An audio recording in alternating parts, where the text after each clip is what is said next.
The Wellness Hour. An in-depth discussion with today's top physicians and medical leaders. And now, your host, Randy Alvarez.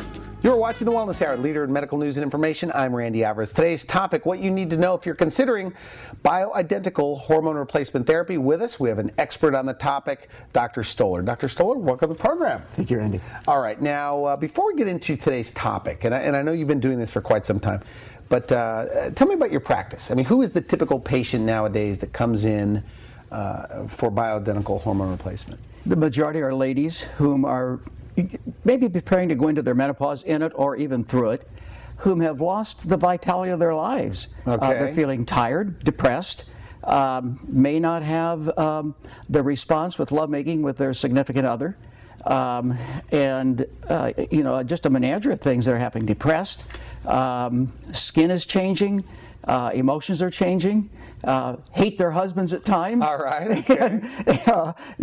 And at our point, I remember some of those days in our own marriage. And so these are the people we're seeing typically. And when they get better, guess what? They bring their husbands. Is that right? It's exactly right. So you've been doing this. We should mention this. And I met you, by the way, at an anti-aging conference where they had hundreds of doctors Correct. Sharing ideas. Exactly. And you're one of the guys that have really been doing this, a lot longer than most. Yes. Tell me about that. Well, I attended I didn't go to learn this. It just happened that at Vanderbilt University, I went to a big conference, and the guy that was the chairman of the reproductive endocrinology department, Joel Hargrove, lectured on what that time was called a micronized estrogen and progesterone, which was bioidentical. Okay. And I saw the benefit, and as he lectured, it just shocked me at what I've been doing with the women I was giving horse estrogen to and synthetic, not progesterone, but progestin. I promptly went home and took quite a few hundred women off of that and changed them, and the results were, as you would expect, very positive. Was it a big difference immediately? Yes, very definitely. So putting them on natural hormones? Yes. And that was since about what time? By like 1987 you've been doing this? 87, yes. The technology's changed. At that time, we were using blood tests to monitor this thing, and I've been monitoring it for years. What's wrong with the blood? Well, you tend to get falsely low values. And one of the things we've learned is that you don't treat numbers, you treat a patient. Okay. So had we have treated... What does that mean, by the way? What does that mean? You treat them until they feel better. Okay, good and point. All right. So, by doing the blood tests, when I retrained, I have some of those people coming back, and they're all overdosed because they went to physicians whom didn't have a clue as to what to do, so they continued what I was doing, and I'd been over-treating them. So we've reduced the dose. So you do it with what? You do the testing you do, saliva, urine? Yes. 24-hour urine collection. And you get more accurate yes. And view of the hormones that are, yes. Active? Yes, and I like the 24-hour urine because I get the metabolic breakdown products, which helps me to monitor this. It also helps me to monitor the 2, 4, and 16 hydroxy estrogen, and you want to keep that in balance because if you get it out of balance, you can create as much trouble as you're helping. Okay. So you need to watch it. You say you're changing people's lives, women's lives. Dramatically. How so? Give me an example of somebody that comes to you, maybe they're a mess, you do bioidentical hormones, nutrition, etc., and now they feel great. I mean, tell me about that. Well, some of them have written me an email, testimonial, and we've published them on the website. They've given me permission. Okay. And, they come in with, maybe they're having crying jags, they can't sleep, they're gaining weight, they feel tired, their fingernails are not right, and, it just goes on and on and on. And what will happen, and it doesn't happen overnight. We have people feeling a lot better in 2-3 months, but it may take a little longer. But we're making them happy again. They're having a wonderful relationship with their husband. But you know what happens? They end up bringing the husband in too. So the sex drive comes back. Oh, very definitely. And what about memory, things like that? Oh, it improves. Okay. And they're resting, and so if they're going to bed in 7-8 hours at night, they're getting up rested, which they would not do, and they don't have to take mid-afternoon naps. And we just remake them. We give them their life back. We give them their quality of life back. You say, we talked on the phone. It was very interesting. You say, Randy, since I've been doing this with women since '87 with natural hormones, that you're so much better now. Oh, yes. Than you were then. Yes. What's changed though? Well, at that time, I thought it was just changing, giving them bioidentical or natural estrogen and progesterone, and then testosterone and DHEA. Did some pregnenolone. Got a little concerned about that because I couldn't control the metabolic pathway it went down and what it ended up in. And you know, I'm not adverse to using it. It's just you got to be very careful, monitor it very carefully. But I didn't understand the totality of the thing. Like initially, I wasn't doing the right thyroid hormone evaluations. Didn't understand the significance of vitamin D, vitamin D3, and these were things that were missing. And so we were getting there, but we weren't there like we are today. You know, I also asked you this, and by the way, if somebody's just tuning in, this is not an endorsement for you. I'm just asking the questions. This is a real interview, but it's very interesting. You know, I do endorse the fact that you've been through this fellowship. Yes. That's doing this. But you told me something on the phone. I said I don't like to ask this on camera because it sounds like it's salesy or something. But I said, what makes you feel like you're better than some of the other guys that are dabbling in anti-aging medicine? And you said the training that I have with the anti-aging medicine group or the fellowship just puts me at a big advantage. And that advantage is what? Well, we're understanding that there's more to it than just giving hormones. So would you say you get better results? I get dramatically better results. And we're giving people their lives back. What I now know, and I've known this for a while, we can roll our biological clocks back 25 to 30 years. And, you know, I feel like I've done that personally. And we're seeing this in our people. That's a big statement, by the way. Am I going to have to put disclaimers all over the place? What do you mean you could roll it back? I mean, feeling? I mean, you could feel? Oh. Because I know your age, by the way. Yeah. And people would be very surprised. Got 14 grandchildren. They're in college. Okay. Because you live this. I mean, you have great skin. I mean, you're into this. I live it. You know, I'm training right now to do a 168-mile ultra marathon on a bicycle. I have a racing bike. I've ridden 50,000 miles and raced many of them. And so, you know, I'm doing what I'm saying. You say you can't even hang around with people your age. No, they bug me. They're like little old men. You know, yeah, they are. You know what the measure of a human being is little people talk about other people. Average people talk about things and events. Big people talk about ideas and concepts. And you know what? That third category is the people back 20, 30 years younger than me. The ages of my sons. Okay. And my daughter. They've got life. And when people are my age, they're thinking about talking about a ball game. And that's fine, but, you know, it's a matter of the focus of your life. I'm still on the creative edge, and there's a dramatic difference. Good for you. And I mean, you see those changes? That a 40-year-old woman, 50-year-old woman, you bring them back psychologically, mentally, feeling? Yes. Really? And part of that is eating patterns. We're not too good in the United States with the way we eat. So we're helping people to understand how they ought to be eating. And that makes a tremendous difference because of the nutrient value they're getting.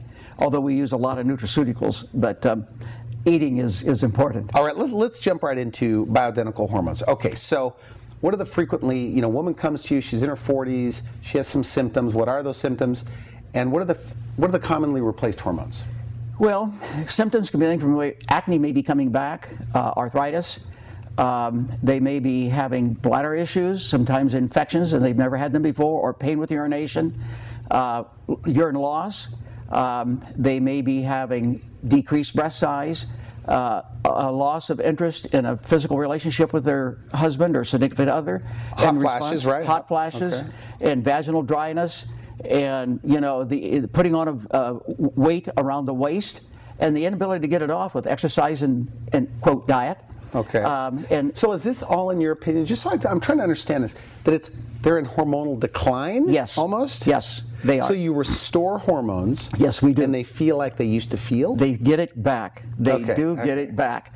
And you know what happens is as that comes back then, the interest in exercising, which is a critical component, and modifying the lifestyle, the interest, the desire, and the energy to do it returns. Very interesting. It returns. Okay, so what are the commonly replaced hormones?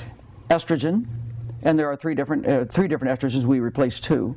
Progesterone, testosterone, DHEA, vitamin D3, thyroid, and we see a lot of problems with people who have adrenal decline, and that's something I was never taught before, but where they're just not making adequate cortisol because of stress, maybe toxins, whatever, and getting that back up to speed.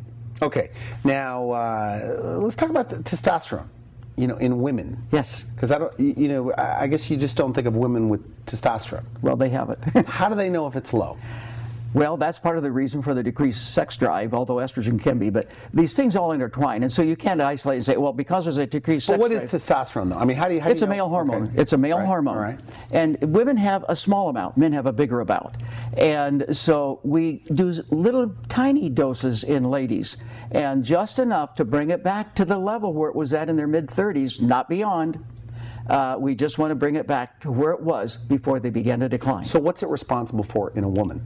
Well, orgasmic response is probably one of the big things. The other is giving them a lot of energy, putting some vitality back into their life. And it helps the skin. It helps with muscle tone. Part of the reason that women begin to lose muscle mass is because of the decline in their testosterone. So we're bringing that back so they can respond to the exercise and build muscle mass back. And then, of course, the orgasmic response is, I think for most of the women, that's the thing they're really looking for. All right, okay, estrogen, progesterone. And I have questions about this because, a lot of the things, anticipating this interview, estrogen can be negative. Estrogen could cause cancer, some people feel. What are your thoughts? And what is your, what is your response to that? I'm embarrassed to say that I've written thousands of prescriptions for horse estrogen as a foreign estrogen. Back in the old days? Back in the old days. Haven't done that in a long time. Okay. In fact, I haven't done that since about 1986 or 87.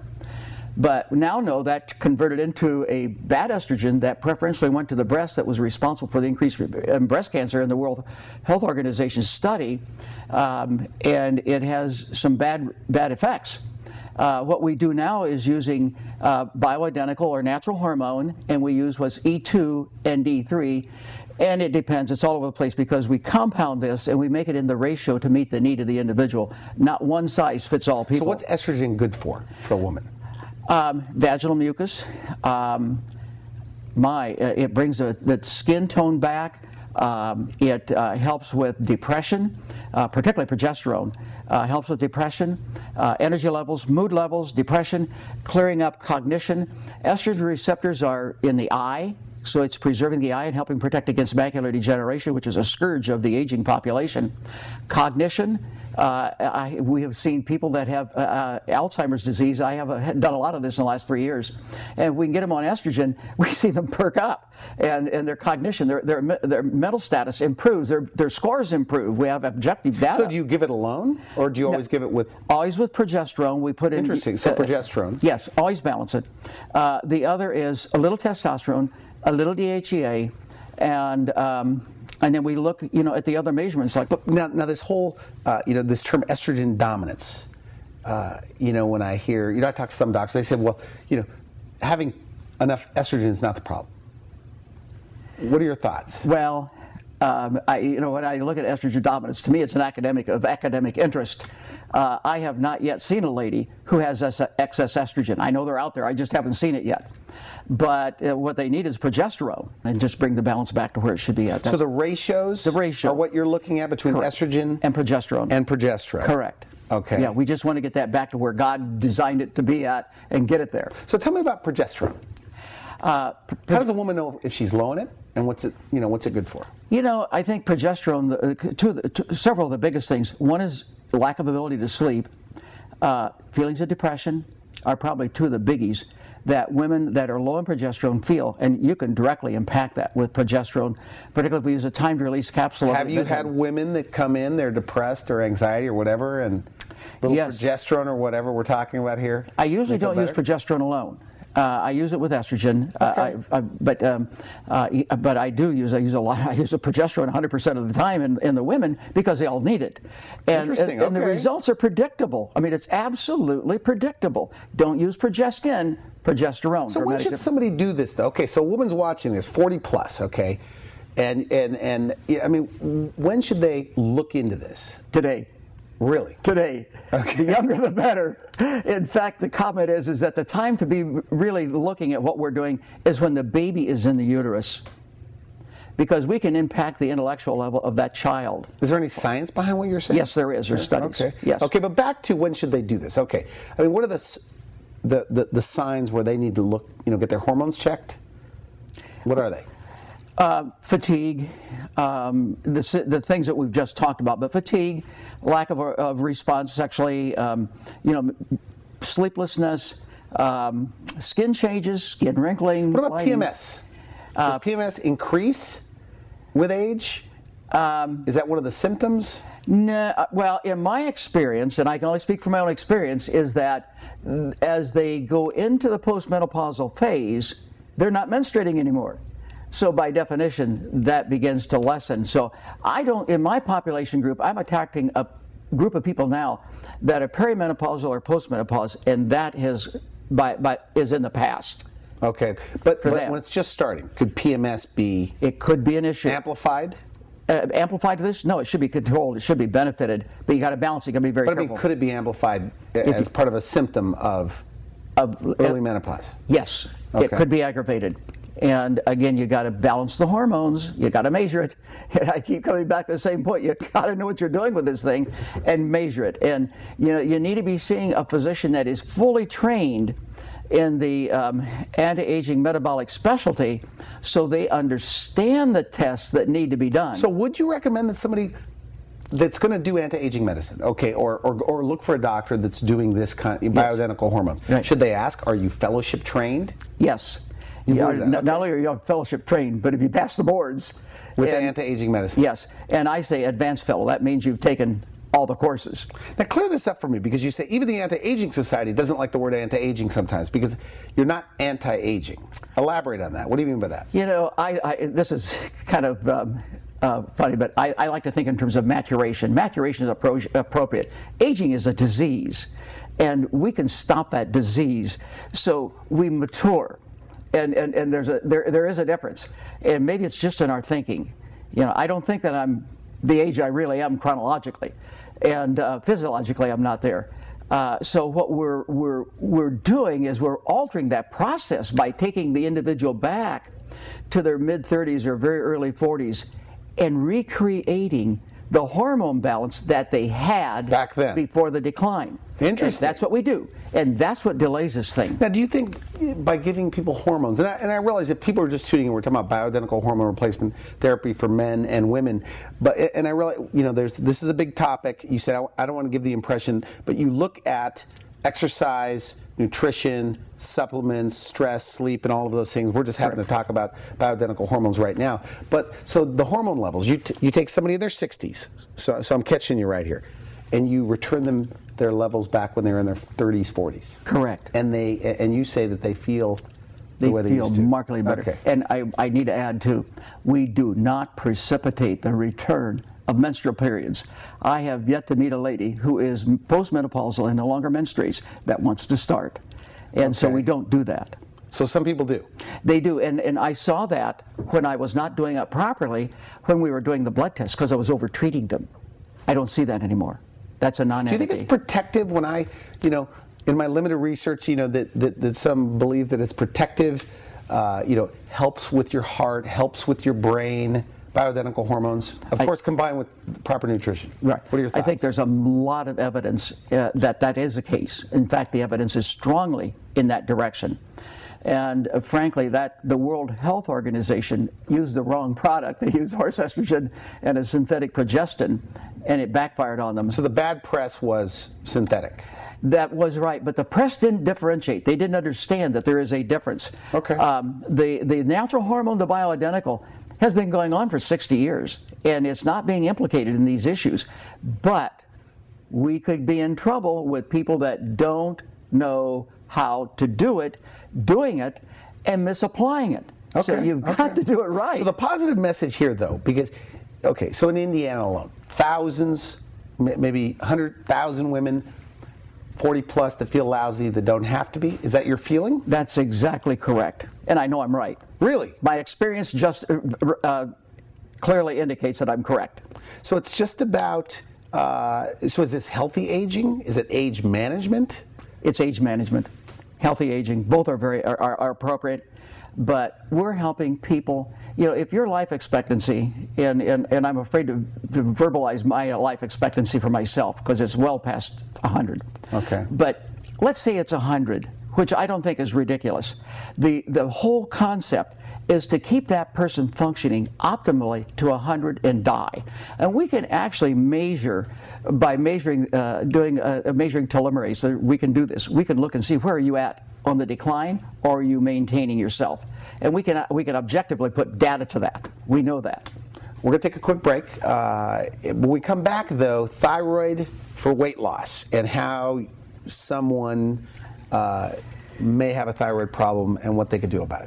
You're watching The Wellness Hour, leader in medical news and information. I'm Randy Alvarez. Today's topic, natural hormones. Are you a candidate? With us, we have an expert on the topic.